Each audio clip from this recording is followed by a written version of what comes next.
If there is any solution that is needed in this country, Mr. Speaker, the first that I expect the President to do is actually to audit all the companies in the registrar of companies so that we know who are doing business in this country that are making it impossible for young people in this country to be able to do business.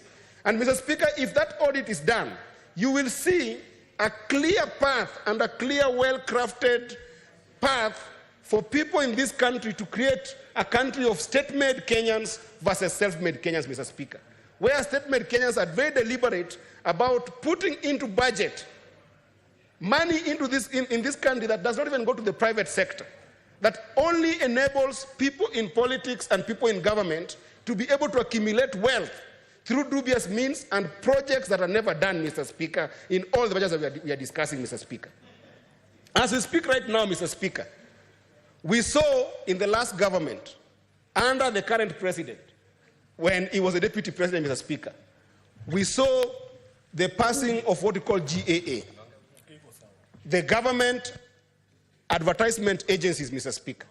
Now, government advertisement agency made the government to be a particular player and not a regulator in the industry of advertisement in this industry, Mr. Speaker.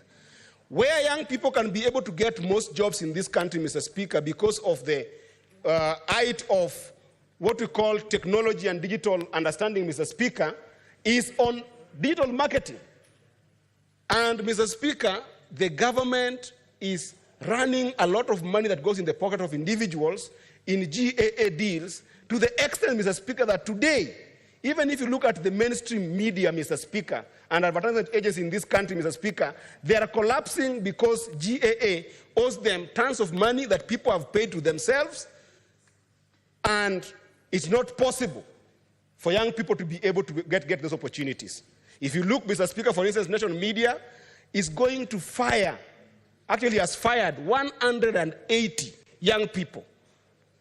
And yes, GAA owes national media 3 billion, Mr. Speaker. If you look at standard, Mr. Speaker, where young people have been nurtured to the extent that they can be elite digital advertisers, Mr. Speaker, you will find that in standard for the last almost 7 months, Mr. Speaker, I've got young people there, they interview us every day. If you go to Vibes Radio, they interview us.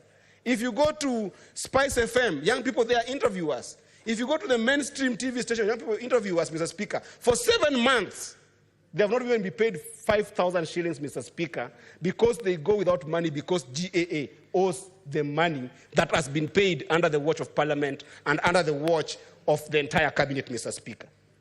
I can go on and show you about 2 billion that you see GAA owing the entire media space where young people and creatives should be excelling, Mr. Speaker.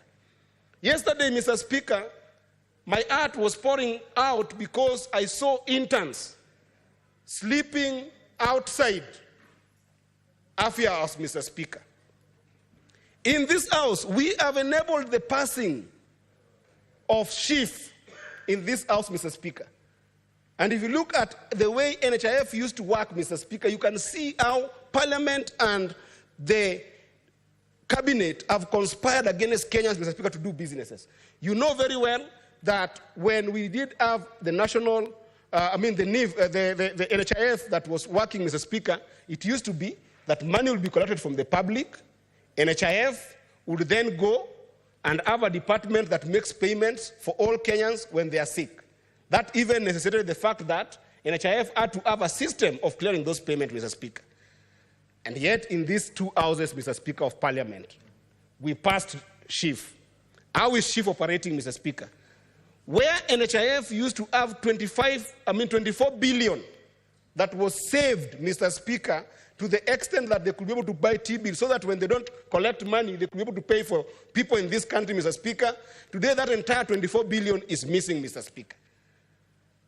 And to the extent that we know very well, and I hope the state of Marsabit is here, that SHIF was forced to go and procure a system that they don't need because they procured services of a private entity to be able to offer insurance. SHIF still went and spent 10 billion to procure a system that they don't need, that failed when it was stated in Master Bit, Mr. Speaker. This is a matter of public knowledge.